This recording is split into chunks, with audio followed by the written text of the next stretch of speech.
The United States has warned that it's reviewing its participation in the UN Human Rights Council. Nikki Haley, U.S. ambassador to the UN, was addressing the forum in Geneva. U.S. concerns include the human rights record of members like China and Venezuela and what it deems anti-Israel bias. Being a member of this council is a privilege, and no country who is a human rights violator should be allowed a seat at the table. Finally, it's hard to accept that this council has never considered a resolution on Venezuela, and yet it adopted 5 biased resolutions in March against a single country, Israel. It is essential that this council address its chronic anti-Israel bias if it is to have any credibility. The Council's criticism of Israel has long posed problems for its main ally, the US, but activists have slammed the Trump administration on human rights, pointing notably to the travel ban initiative. Brussels warns it could sanction member states that don't follow EU quota rules for asylum seekers. The European Commission says it may take legal action as early as next week.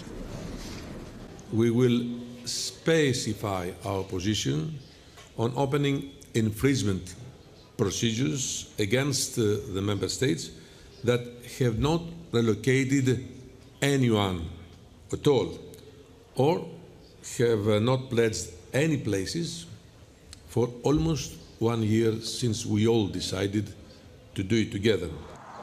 The warning comes after the Czech Republic, which has protested quotas from the start, said it would not take in any more migrants before the plan expires in September. The Czech Interior Minister said the government approved the suspension of this system for the Czech Republic because of the deteriorating security situation and the malfunctioning of the entire relocation system. The government also urged the Interior Minister to end all activities in these areas, so the Czech Republic will no longer take part in the relocation of migrants arriving in Greece and Italy. The Czech Republic has reportedly only taken in a dozen migrants out of a quota of some 2,600. Poland, Hungary and Slovakia have also refused to take part in the scheme. A man was shot and wounded by police outside Notre Dame Cathedral after he attacked officers with a hammer. One officer was taken to hospital, police said, and they're still investigating what motivated the man. Hundreds of visitors were put into lockdown inside the cathedral as a major police operation was launched. One holidaymaker inside Notre Dame wrote on Twitter, "Not the holiday experience wanted. Trapped in Notre Dame Cathedral after police shoot a man. We're terrified with our 2 children." The operation was quickly called off after the police established there were no more threats to public safety.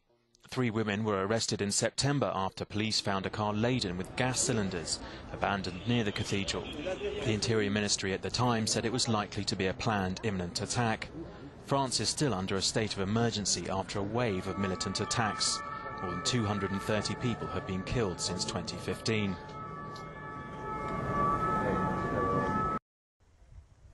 Police investigating the London bridge attacks have arrested a man on suspicion of terrorism offences after searches of properties in the east of the city. The man is being held on suspicion of the commission, preparation or instigation of terrorist acts. The arrest comes amid a row over human rights just a day before the UK election, with opposition parties rejecting the Prime Minister's vow to scrap human rights laws if they impede a crackdown on terror suspects. I mean doing more to restrict the freedom and movements of terrorist suspects when we have enough evidence to know they are a threat, but not enough evidence to prosecute them in full in court. And if our human rights laws stop us from doing it, we'll change the laws so we can do it. As police confirm the identity of the 3rd suspect shot dead by police after the London bridge attacks, a man was also arrested at Heathrow Airport in connection with the Manchester bombing. A total of 29 people were killed in the 2 attacks and many more were injured. The U.S. House of Representatives has called for criminal charges to be brought against Turkish security personnel involved in violent clashes with protesters in Washington last month. A resolution condemning the brawl was passed unanimously, reflecting outrage at the scenes outside the Turkish ambassador's residence during President Erdogan's visit to meet President Trump. Turkey's blamed the violence on demonstrators linked to the militant Kurdistan Workers' Party, while Washington's police chief described the incident as a brutal attack on peaceful protesters.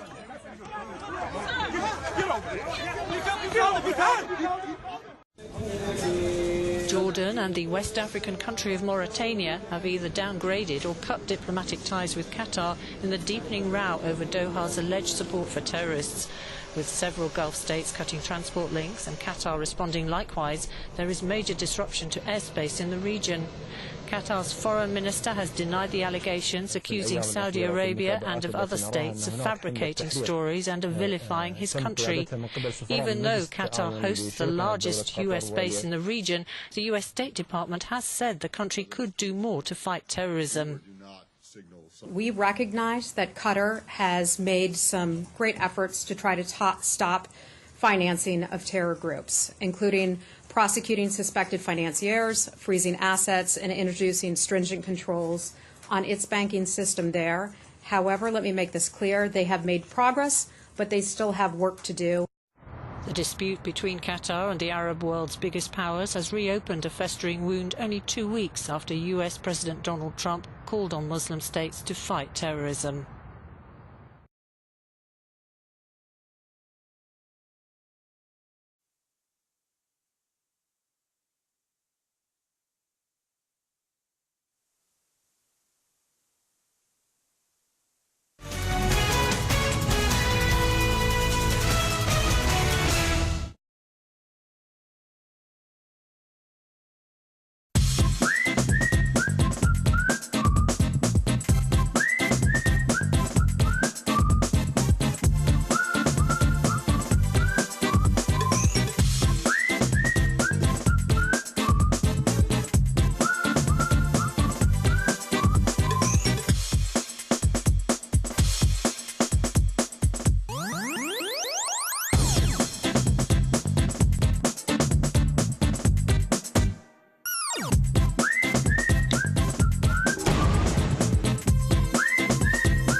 This is crazy.